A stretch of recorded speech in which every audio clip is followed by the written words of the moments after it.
안녕하세요. 저는 올해 40대를 바라보고 있는 남자입니다. 얼마 전 저는 지금껏 살아오면서 가장 쇼킹한 일을 겪었어요. 지금 생각해봐도 어떻게 이런 일이 제 인생에서 일어났나 싶을 정도로 말이죠. 솔직히 부끄러워서 남들한테 이야기하지도 못했는데 시원하게 털어버려야 조금이라도 괜찮아질 것 같아서 이렇게 사연을 남겨봅니다. 저는 어렸을 적에 부유한 가정 환경 속에서 자랐어요. 부족함이란 건 모르고 자랐고 외동아들이어서 부모님의 사랑도 많이 받고 컸죠. 저는 남들 다 저와 비슷하게 사는 줄 알았고 삶의 고난과 역경은 단 한 번도 겪어본 적이 없습니다. 그렇게 저는 어릴 적부터 꿈꿔오던 검사가 되었어요. 검사 일을 하던 당시에 변호사 여자친구도 있었습니다. 그런데 여자친구에게 정말 많이 배웠어요. 여자친구는 저와 다르게 어릴 적부터 경제적으로 가정이 힘들었고 혼자 소녀가장이 되어서 집안을 먹여 살리는 사람이었습니다. 여자친구를 보면서 자극을 많이 받았고 저보다 나이는 어렸지만 훨씬 듬직하고 어른 같은 모습에 제가 반했던 것 같네요. 여자친구는 저의 집안을 보고 될 수 없는 관계라며 저를 몇 번이고 거절했지만 저는 그 여자 아니면 안 될 것 같아서 수없이 매달려 결국 연애를 성공했어요. 그리고 제가 만나는 동안 여자친구에게 맞춰 살아보니 많은 걸 깨달았고 제가 세상을 바라보는 시각을 넓혀준 여자였죠. 저희는 서로를 이해하고 배려해서 그런지 자주 싸우지도 않았고 오랜 기간 연애를 했습니다. 나이도 점점 차고 주위에서 결혼 이야기가 하나둘씩 나오니 저희도 자연스레 미래를 생각하게 되었죠. 여자친구는 자신과 결혼하면 분명 불행할 거라고 연애만 하자고 했지만 저는 물러서지 않았습니다. 그녀와 결혼을 하면 제 인생은 오히려 더 행복할 것 같았거든요. 여자친구뿐만 아니라 저희 부모님도 엄청나게 반대를 했습니다. 제발 부모님께서 소개시켜주는 여자를 만나라고 말이죠. 저는 결혼은 사랑하는 사람과 하고 싶다고 끝까지 고집을 피웠고 결국 부모님도 두 손 두 발 다 들었습니다. 이제 여자친구의 마음만 돌리면 되는데 쉽지 않았어요. 여자친구는 저에게 제발 놓아줄 때 가라며 수없이 저에게 경고를 했죠. 자신의 집안 때문에 저와 결혼하기 힘들다고 말입니다. 여자친구는 자신의 가족이 남들에게 알리기 싫을 정도로 민망하대요. 자신이 집안의 가장인데 이 가장 역할을 저와 둘이서 하게 된다면 저에게 너무 미안할 것 같다고 했습니다. 고생은 자기만 하고 싶다고 말이죠. 여자친구의 그런 말을 듣고 저는 더 이 여자를 놓치기 싫었어요. 혼자서 모든 짐을 짊어지려고 하는 모습을 보고 제가 그 짐을 같이 나눠 들어주고 싶었습니다. 그렇게 저희 둘은 밀고 당기기를 계속했죠. 그런데 그맘때쯤 여자친구네 어머니가 찾아오셨습니다. 연애하는 동안 여자친구가 한 번도 소개를 시켜준 적이 없어서 뵌 적이 없었는데 어느 날 여자친구 몰래 저를 찾아오셨더라고요. 여러 가지 반찬들을 들고서 저에게 말씀하셨습니다. 딸은 어떻게든 설득을 해볼 테니 결혼하자고 계속 매달려달라고 말이죠. 여자친구의 어머니는 정말 인상이 좋으셨고 아름다우셨어요. 또래분들에 비해 외모가 정말 뛰어나셨습니다. 여자친구가 지난 시간 동안 저에게 했던 말들은 전부 어머니에 대해 안 좋은 말들이었어요. 마음 같아서는 당장이라도 연을 끊고 혼자서 독립하고 싶다고 하면서 말이죠. 그래서 항상 마음속에는 여자친구네 어머니가 좋지 않은 사람이란 인식이 있었습니다. 그런데 그때 뵌 어머니는 지금까지 제가 들었던 말들과 정반대의 사람이었어요. 굉장히 따뜻하고 인상이 좋으신 분이었거든요. 어머니를 뵙고 나서 결혼을 하고 싶다는 생각이 더 깊게 박혔고 저는 끊임없이 구애를 했습니다. 결국 여자친구도 저의 청혼을 받아주었고 저희는 많은 사람들의 축복 속에서 결혼식을 올렸죠. 주위에서는 변호사와 검사 부부라며 부러워했고 저도 그 시선이 싫진 않았습니다. 결혼 초반에는 정말 행복했어요. 안정적인 직장과 저를 사랑해주는 아내까지 있으니 더할 나위 없었죠. 그리고 처가댁 사람들도 저를 너무 아껴주시고 친아들처럼 대우해주시니 좋았습니다. 그런데 처가댁에 가서 이리저리 담소를 나누면서 알게 된 사실이 하나 있어요. 바로 장모님께서 배우 출신이라고 했습니다. 워낙 외모가 뛰어나시니 주위에서 연예인 하라는 말을 어릴 때부터 많이 들었다고 해요. 그래서 배우를 준비하셨지만 그때는 돈을 버는 게 먼저였기 때문에 포기했다고 합니다. 그 이야기를 하시면서 처가댁이 경제적으로 얼마나 힘들었는지 천천히 말해주시더라고요. 아내 집안의 가난한 인생 이야기를 들으니 가슴이 뭉클해졌습니다. 장모님은 말씀하시면서 중간중간 눈물을 흘리셨고 저도 마음이 아팠어요. 그런데 가족들은 한숨을 쉬면서 하나둘씩 방으로 들어가더라고요. 마치 장모님의 그런 모습을 가족들은 자주 보는 것처럼 느껴졌죠. 장인어른은 에휴, 저 여편네 또 시작이네 라고 하고 안방으로 들어갔고 아내와 처남도 각자 방으로 들어갔습니다. 저는 거실에서 끝까지나마 장모님의 인생 이야기를 들으며 위로를 해드렸죠. 장모님의 인생 이야기를 듣고 저는 처가댁 사람들에게 더 잘해야겠다는 생각을 했습니다. 그래서 일부러 용돈도 아내 몰래 더 넣어드리고 백화점에 데리고 가서 쇼핑도 하게 했죠. 장모님은 입이 귀에 걸릴 정도로 좋아하셨고 저도 그 모습을 보니 뿌듯했습니다. 그런데 장인어른과 처남은 백화점과 명품에 전혀 관심이 없으셨어요.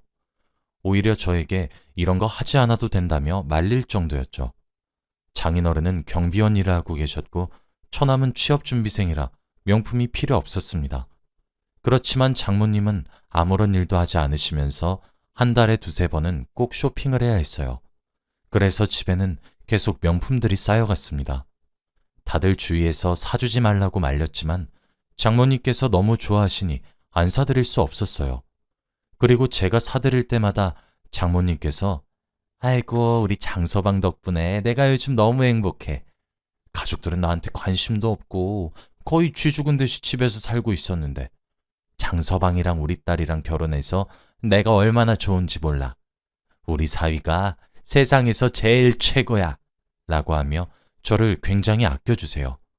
그리고 그 명품을 사는 돈은 아내와 관련 없는 제 개인적인 돈이었기 때문에 안 사드릴 이유가 없었죠. 그렇게 결혼 초반에는 장모님과 사이가 굉장히 좋았어요. 그런데 결국 가족들이 우려하는 일들이 일어났습니다. 장모님은 저를 지갑으로 보시기 시작했어요. 친구들과 놀러 가신다며 몇십만 원을 요구하셨고 친구들에게 밥을 산다며 또 돈을 당당히 요구하셨죠. 저에게 연락하는 일은 오로지 돈을 빌릴 때 말고는 없었습니다. 그렇다 보니 저도 점점 장모님을 피했어요. 장모님이 저를 대하는 태도가 예전과 달라지기도 했고 그때 제가 많이 바쁘기도 했거든요. 제가 일부러 장모님이 돈 보내달라고 하는 연락을 잘 받지 않았습니다. 하지만 제가 이렇게 장모님의 연락을 받지 않으면 연락을 하지 않을 줄 알았어요. 그렇지만 장모님은 그러지 않으셨죠.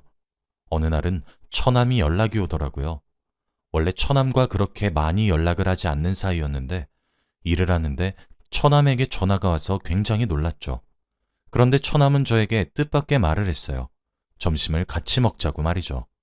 점심시간에 맞춰서 제 직장 근처로 온다고 했고 저는 오랜만에 처남과 둘이서 식사를 할 생각에 굉장히 신나게 그 자리를 나갔습니다. 그런데 식당에 도착해서 처남을 봤는데 처남 옆에는 바로 장모님께서 앉아 계셨어요. 저는 그 모습을 보고 한 번에 눈치를 챘습니다. 제가 장모님 연락을 받지 않으니 처남을 이용해 저를 어떻게든 만나려고 하신 거죠. 저는 아무렇지 않은 척 자리에 앉아 셋이서 식사를 했습니다. 장모님은 식사가 끝날 때까지 돈 이야기를 전혀 하지 않으셨어요. 원래 만날 때마다 돈돈거리시는데 그날 처음으로 평범한 대화를 했던 것 같습니다. 그리고 식사를 다 한 뒤 자리를 일어서려고 하는데 장모님께서 그러셨죠. 장서방은 내 연락은 안 받으면서 우리 아들 연락은 받나 보네? 그리고 우리 아들 용돈 안 준 지 오래되지 않았어? 자네 남동생이라고 생각해도 이런 식으로 대화할 거야? 장서방, 옛날과 너무 달라졌어. 나 조금 섭섭해. 나 요즘 백화점도 안 데려가고 요즘 신상들 예쁜 거 많이 나왔던데. 이 말을 하며 제 지갑을 빤히 쳐다보셨죠. 저는 그 말에 잔뜩 눈치를 보며 지갑을 열었고 처남에게 돈을 쥐어줬습니다. 처남은 필요 없다고 안 받아도 된다고 했지만 저는 장모님 눈치를 잔뜩 보며 어떻게든 줬습니다. 그리고 다시 회사로 돌아가려고 했는데 처남이 저에게 다가와 아까 제가 준 돈을 다시 저에게 주더라고요. 네 형, 저희 엄마 돈에 미친 거 세상 사람들 다 아니까 매형도 지갑 관리 잘하세요. 저희 가족들 엄마한테 떼인 돈이 한두 푼이 아니에요. 이런 의미심장한 말들을 남기고 돌아갔습니다. 회사로 돌아가는 내내 처남이 저에게 남기고 간 말들을 생각했어요. 그런데 그때 아내가 결혼 전 저에게 경고했던 말들이 생각났습니다. 바로 자신의 어머니와 인연을 끊고 싶다고 했던 것들 말이죠. 그 순간 아내가 말했던 것들이 이런 게 아니었나 짐작을 했습니다. 그 뒤로 저는 장모님과 정말 멀어졌어요. 한번 경험하고 나니까 장모님을 못 뵈겠더라고요. 아내가 진작에 저에게 장모님과 거리를 두라고 했는데 이제서야 거리를 둡니다. 장모님은 몇십만 원씩 계속 보내달라고 연락이 주기적으로 왔지만 저는 다 무시했어요. 회사 앞에 찾아오셔도 절대 나가지 않았고 처남에게 연락이 와도 받지 않았습니다. 그렇게 저는 장모님에게 벽을 쳤죠. 이렇게 몇 달 동안 살았던 것 같아요. 장모님은 제가 아무리 답장을 하지 않아도 끊임없이 연락을 하셨는데 어느 순간부터 그 연락이 끊겼습니다. 정말 신기하게도 제가 무시를 하니 드디어 포기를 하신 건가 싶었어요. 그리고 저도 마음이 편안해졌고 앞으로 장모님에게 연락이 올 일이 없겠다 싶었죠. 아내도 다행이라고 해주었고 저희는 다시 평범한 일상으로 돌아왔습니다. 처남과도 다시 연락을 자주 하게 되었는데 가끔씩 장모님의 근황을 들어요. 그런데 처남이 어느 날 저에게 매형, 다시 저희 엄마한테 돈 주세요? 라는 겁니다. 저는 절대 그렇지 않다고 몇 번이고 말했는데 처남은 믿지 않았죠. 처남은 돈을 주는 사람이 없는데 어떻게 어머니의 사치가 안 줄어드냐고 했습니다. 알고 보니 장모님은 돈이 어디서 나시는지 여전히 명품 쇼핑을 멈추지 않으시다고 해요. 가족들은 그 돈의 원천이 어딘지 너무 궁금했지만 물어볼 수 없었죠. 혹시라도 장모님께서 나쁜 일을 하시면서 돈을 버는 건 아닐까 걱정도 했지만 그래도 믿으려고 했습니다. 그렇게 다시 몇 달이 흘렀던 것 같아요. 거의 1년 동안 장모님과 연락도 잘 안 했지만 장모님은 단 한 번도 사치를 안 부린 날이 없다고 해요. 그런데 어느 날 새벽에 처남이 연락이 왔습니다. 저와 아내는 자고 있었는데 새벽에 전화가 온 건 처음이라 무슨 급한 일인가 싶었죠. 전화를 받으니 처남은 펑펑 우는 듯한 목소리로 매형, 당장 저희 집에 와주세요 라고 했고 그 목소리를 듣고 저희 부부는 큰일이 난 것 같아 당장 뛰어갔죠. 그런데 처가댁으로 갔는데 그곳에서 벌어진 장면은 충격적이었습니다. 바로 장인어른이 장모님의 머리채를 잡고 있었거든요. 그리고 뺨도 몇 대 맞으셨는지 장모님의 뺨이 붉었고 장인어른 앞에서 무릎을 꿇고 싹싹 빌고 있었죠. 저는 대체 이게 무슨 상황인가 싶어서 급하게 장인어른을 떼어냈어요. 장인어른은 화를 주체하지 못했고 저희는 대체 무슨 상황이냐고 물었죠. 그런데 처남이 저에게 한 잡지를 건네주었습니다. 저와 아내는 아무렇지 않게 그 잡지를 건네받고 열어보았습니다. 그런데 그 잡지 안에는 말로 형용할 수 없는 충격적인 사진들이 있었어요. 바로 장모님께서 성인화보를 찍은 사진들이었거든요.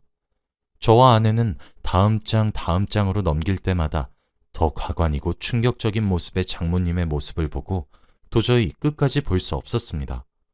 아내는 그 모습을 보고 펑펑 울고 있었어요. 장모님은 장인어른에게 무릎을 꿇고 다신 안 그러겠다며 잠시 미쳤었다고 사과를 하고 있었죠. 집안 분위기가 너무 안 좋았고 어떻게 정리해야 하나 싶었는데 그 순간 경찰이 저희 집에 들어왔습니다. 너무 시끄러워서 이웃들이 신고를 한 것 같았는데 저는 오히려 상황을 정리할 수 있다고 생각했어요. 그리고 저희 가족들은 경찰서에 가서 조사를 받고 집으로 돌아왔죠. 장모님이 장인어른에게 맞은 증거가 있으니 고소를 할지 말지 결정을 해야 하는 상황이었는데 결국 두 분이서 고소를 하지 않는 대신 이혼을 하지 않는 것으로 합의를 봐서 상황이 간단하게 종료될 수 있었습니다. 장인어른은 장모님이 다시는 안 그러겠다고 하는 말을 믿으셨고 한번 봐주셨습니다. 그렇게 다시 일상으로 돌아가는 듯 했죠. 그 사건이 있고 나서 집안 분위기가 안 좋아서 저와 아내는 장모님, 장인어른을 데리고 이곳저곳을 많이 돌아다녔어요. 두 분 사이가 다시 좋아지셨으면 했고 장모님이 다시는 그런 화보를 찍지 않게끔 저희가 옆에서 자주 지켜보려고 한 이유도 있었죠. 매달 한 번은 꼭 여행을 갔고 한동안 못 사드리던 명품도 다시 사드렸습니다. 예전보다 자주는 아니고 아주 가끔씩 말이죠. 그렇게 다시 잠잠해지는 줄 알았어요. 두 분이서 사이가 예전보다 더 나아진 것 같았고 장모님도 정신을 차리신 것 같았죠. 저희 가족들은 여느 때와 다름없이 주말에 다 같이 식당에 가서 식사를 하려고 했어요. 그런데 그날은 제 친구가 식당을 오픈했다고 해서 가족들을 데리고 가기로 했습니다. 친구는 저에게 서비스도 많이 주었고 가족들이랑 웃으면서 이야기도 많이 하게 되어서 좋았죠. 그런데 제가 화장실을 가려고 잠깐 나온 사이 친구가 저를 조심스럽게 불렀습니다. 그때 제가 술을 딱 기분 좋게 먹어서 친구가 하는 말이 다 좋게 들렸어요. 친구한테 다가가 왜 부르냐고 물어보니 저에게 할 말이 있는 것 같았는데 되게 망설이는 기분이었죠. 저는 다 괜찮다고 무슨 일이냐고 이것저것 물어봤습니다. 그런데 친구는 한숨을 푹 쉬며 이상하게 듣지 말라고 했죠. 저는 대체 무슨 일이길래 이렇게 뜸을 들이냐고 화를 냈고 친구는 결국 말을 했습니다. 나 사실 네 장모님 어디서 본 것 같아. 저는 그게 무슨 소리냐고 제대로 말해보라고 했고 친구는 다시 한숨을 쉬며 말을 이어나갔죠. 네 장모님 배우셔? 저는 도저히 친구의 말이 이해가 되지 않았고 아무 말도 못하고 있었습니다. 그런데 친구는 자신의 휴대폰에서 한 영상을 보여줬어요. 그 영상 속에는 장모님이 있었습니다.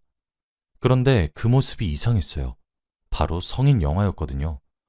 저는 그 휴대폰을 바로 낚아채 제대로 봤는데 두 눈을 크게 뜨고 봐도 장모님이 맞았습니다. 그리고 장모님은 모르는 아저씨와 함께 꼴사나운 연기를 하고 있었습니다.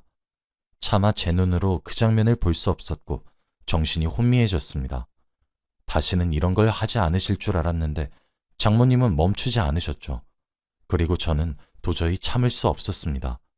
영상이 재생되고 있는 친구의 휴대폰을 들고 가족들이 있는 자리로 갔어요. 장인어른과 처남, 아내, 그리고 장모님한테까지 다 보여줬어요. 저번에는 사진이었지만 지금은 영상이다 보니 가족들이 다 얼이 빠졌습니다. 장모님은 기겁을 하며 당장 끄라고 화를 내셨지만 저는 멈추지 않았죠. 장인어른은 그 장면을 보고 몇 분 뒤 테이블에 있던 음식들을 다 던지셨습니다. 그리고 장모님께 다가가 한 대 치시려고 했죠. 저는 장인어른을 말렸고 상황이 심각해졌습니다. 장인어른은 어떻게든 장모님을 한 대라도 때리시려고 발악하셨고 저희는 당장 경찰을 부르라고 소리쳤죠. 그러다가 갑자기 장모님은 소리를 치셨습니다. 나도 돈 벌려고 그랬어. 니네들이 나한테 돈 조금이라도 줬으면 내가 이런 거 찍었겠어? 이거 한 번 찍으면 장서방이 나한테 주는 돈의 몇 배는 더 준다는데 어떻게 안 해? 나한테 돈만 줬어도 이런 일 없었어. 이렇게 소리를 치며 온 동네방네 떠들어댔고 저희는 할 말을 잃었습니다. 장인어른은 한숨을 쉬시며 말문이 막힌 듯 했고 아내와 처남도 넋을 잃었어요. 제가 용돈을 주지 않아도 장모님께서 계속 명품을 살 수 있었던 건 이렇게 19금 영상에 출연을 하였기 때문이었죠. 그리고 적반하장으로 오히려 저희 탓을 하니까 할 말이 없었습니다. 그 순간 경찰이 왔고 저희는 경찰서에서 조사를 받았죠. 장인어른은 도저히 참을 수 없다고 했고 결국 이혼을 하기로 마음 먹으셨습니다. 도저히 그런 영상과 사진을 찍는 사람과는 살 수 없다고 하면서 말이죠. 아내와 처남도 장인어른의 말에 동의를 했습니다. 장모님은 아무런 말도 하지 않으셨고 이 상황을 묵묵히 받아들이셨어요. 그리고 두 분은 합의 이혼으로 깔끔하게 갈라섰고 장모님은 다른 지역으로 이사를 가셨어요. 장모님이 집을 나가시고 저와 아내 그리고 처남은 한 번도 장모님을 뵌 적이 없어요. 그런데 가끔씩 처남한테 듣는 말로는 아직도 그런 영상과 사진을 찍고 다닌다고 합니다. 정말 아직도 그때 친구가 보여줬던 영상이 머릿속에서 떠나지 않네요. 장모님의 그런 모습이 너무 낯설었고 충격적이라 잊혀지지 않습니다. 장모님은 돈을 벌기 위해 그런 일도 서슴지 않게 하셨지만 저희 가족들은 이해할 수 없었어요. 결국 끝은 이렇게 되었지만 후회하지 않습니다. 장모님께 최선을 다해서 잘해드렸고 저는 그걸로도 사위로서 할 건 다 했다고 생각합니다. 지금도 그때를 생각하면 충격적이고 어떻게 이런 일이 생겼나 싶네요. 저의 이야기는 여기까지입니다. 들어주셔서 감사합니다.